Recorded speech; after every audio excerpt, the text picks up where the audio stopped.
ब्रज बिहारी प्रसाद हत्याकांड को लेकर के बड़ी अपडेट इस बीच सामने आ रही है। सुप्रीम कोर्ट ने लोअर कोर्ट का फैसला बरकरार रखा है। मुन्ना शुक्ला को आजीवन कारावास की सजा, जी हां, उम्र कैद। 1998 में ब्रज बिहारी प्रसाद की हत्या हुई थी। बिहार का चर्चित हत्याकांड है ब्रज बिहारी प्रसाद हत्याकांड। बाहुबली नेता मुन्ना शुक्ला और उनके सहयोगी मंटू तिवारी को उम्र कैद की सजा मिली है।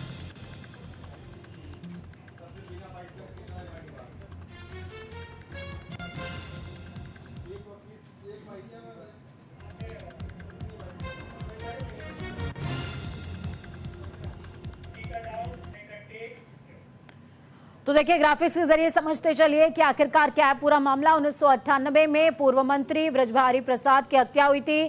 सूरजभान सिंह और मुन्ना शुक्ला समेत 8 आरोपी इसमें पाए गए थे, जबकि 2009 में निचली अदालत ने इन सभी आरोपियों को उम्र कैद की सजा सुना दी थी। 2014 में पटना हाईकोर्ट ने सभी को बरी भी कर दिया। पत्नी रमा देवी और सीबीआई सुप्रीम कोर्ट पहुंचे थे।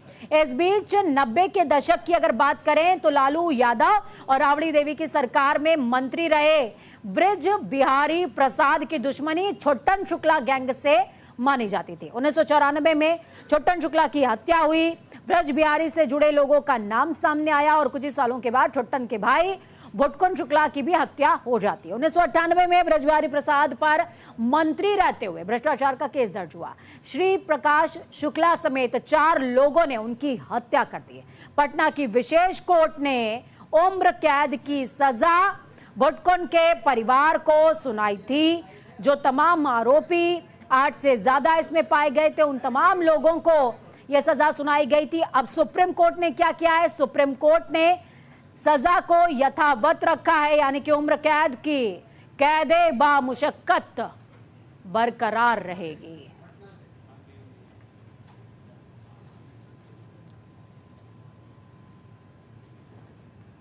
चलिए सीधे ग्राउंड जीरो का रुख करते हैं। राजीव मोहन पटना से हमारे साथ लाइव जुड़े हुए हैं। राजीव, क्या कुछ अपडेट है? देखिए, सुप्रीम कोर्ट ने साफ तौर पर लोअर कोर्ट के फैसले को यथावत रखा है, उम्र कैद की सजा बनी रहेगी। देखिए, ये सुप्रीम कोर्ट का ये फैसला बिल्कुल एक कह सकते हैं कि बहुत बड़ा फैसला है और इसका इम्पैक्ट राजनीतिक हलकों में भी देखा जा सकता है। देखिए, ये पूरी घटना जो है 1998 में हुई थी, जब ब्रज बिहारी को जो है आईजीएमएस में जो है गोली मार करके हत्या कर दी गई थी। आरोप लगा था श्री प्रकाश शुक्ला, जो कि गैंगस्टर थे उत्तर प्रदेश के, उनकी भी हत्या हो चुकी है। उनकी पुलिस इनकाउंटर में उनको मारा गया है। तो ये उस समय से ये पूरा मामला चला आ रहा था और निचली अदालत ने 2009 में, ये घटना 1998 में हुई, तो 2009 में समझिए कि इसमें एक फैसला आया जिसमें उम्र कैद की सजा हुई थी। 8 आरोपी इसमें बनाए गए थे, जिसमें मुन्ना शुक्ला, जो कि लालगंज के पूर्व विधायक हैं, इस बार उन्होंने वैशाली से आरजेडी की टिकट पर चुनाव लड़ा है। उनकी पत्नी भी जेडीयू से वो विधायक रह चुकी हैं। उसके अलावा राजन तिवारी इसमें, जो कि उस समय के गैंगस्टर माने जाते हैं।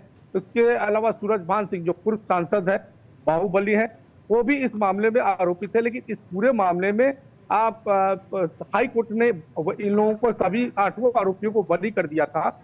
बरी करने के बाद इसको जो है सीबीआई और रमा देवी, जो कि ब्रज बिहारी की जो है पत्नी है, जो पूर्व सांसद रही हैं, उन्होंने सुप्रीम कोर्ट में इस केस को दायर किया था और उसकी सुनवाई करते हुए सुप्रीम कोर्ट ने बड़ा फैसला सुनाया। लेकिन इसमें 2 ही लोगों को उम्र कैद की सजा सुनाई गई है, जिसमें मुन्ना शुक्ला है, जो बाहुबली नेता है, आरजेडी की टिकट से वैशाली से चुनाव लड़ रहे हैं, पूर्व विधायक भी हैं, और एक मंटू तिवारी, जबकि सूरजभान सिंह, राजन तिवारी समेत 6 लोगों को बरी कर दिया गया है। इस पर अभी तक मुन्ना शुक्ला का कोई रिएक्शन नहीं आया है। मुन्ना शुक्ला से संपर्क करने का प्रयास किया गया, लेकिन अभी तक उनके तरफ से ये बात कोई भी प्रतिक्रिया नहीं दी गई है। लेकिन ये चूंकि ये आरजेडी से जुड़े हुए हैं, तो आरजेडी की तरफ से ये कहा जा रहा है कि ये जो फैसला आया है वो सुप्रीम कोर्ट के या अदालत के फैसले का सम्मान किया जा रहा है, सम्मान करते हैं। लेकिन ये इस फैसले को एक तरह से लोग जो राजनीतिक हलकों में से, राजनीतिक के रूप में देख रहे हैं कि ये एक राजनीतिक साजिश के तहत इस तरह का फैसला आया है। और इस तरह से इतने दिनों के बाद, 1998 के बाद उम्र की सजा को बरकरार रखा गया है। तो एक तरह से रमा देवी और सीबीआई की जीत है, लेकिन दूसरी तरफ इस बात को लेकर के राजनीतिक हलकों में काफी चर्चा है। आने वाले चुनाव में भी इसकी चर्चा होगी। तो धीरे धीरे लोगों का रिएक्शन आएगा कि आखिर जो इस तरह के जो फैसले सुप्रीम कोर्ट ने सुनाए हैं, उसके बाद आरजेडी का क्या कहना होता है, या फिर मुन्ना शुक्ला इसके खिलाफ क्या करने वाले हैं, या वो अपना क्या पक्ष रखेंगे। क्योंकि कोर्ट ने साफ साफ कहा है कि 15 कोर्ट का जो फैसला आया है उसके 15 दिन के अंदर दोनों को, जो भी दो आरोपी हैं, जो भी दोषी साबित हुए हैं, उनको कोर्ट ने कहा है कि तुरंत उनको सरेंडर करना चाहिए। बिल्कुल। तो ये राजीव मोहन, मैं एक और विषय आपसे समझना चाहूंगी। देखिए, रमा देवी के दिल की धड़कनें जरूर बढ़ी होंगी जिस दौरान सुप्रीम कोर्ट में ये पूरा मामला गया होगा और सुनवाई होनी होगी। रमा देवी से आपकी बातचीत हो पाई है क्या? वो कुछ कह रही हैं इस पूरे मसले को लेकर के? क्योंकि मुन्ना शुक्ला जो कि इस पूरे मामले में दोषी भी पाए गए थे, हालांकि वो जो है मौजूदा समय में सियासत का उपभोग भी कर रहे हैं, अब उनको सरेंडर करना पड़ेगा। क्या लग रहा है, क्या कह रही है वो, और उनकी तरफ से क्या बयान है? देखिए, उन्होंने मुजफ्फरपुर में एक बयान दिया है, और खासतौर पर हम लोग न्यूज इंडिया में भी हम लोग चला रहे हैं कि उन्होंने कहा है कि जो कोर्ट का जो फैसला है वो उनके हक में आया है, और इस फैसले का वो सम्मान करते हैं। उनका कहना है कि उनकी जीत है।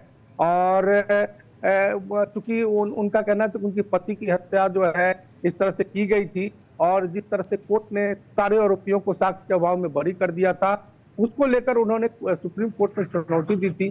तो इस तरह से कहा जा सकता है कि उनके लिए एक बड़ी जीत है, ये बड़ी राहत की बात है।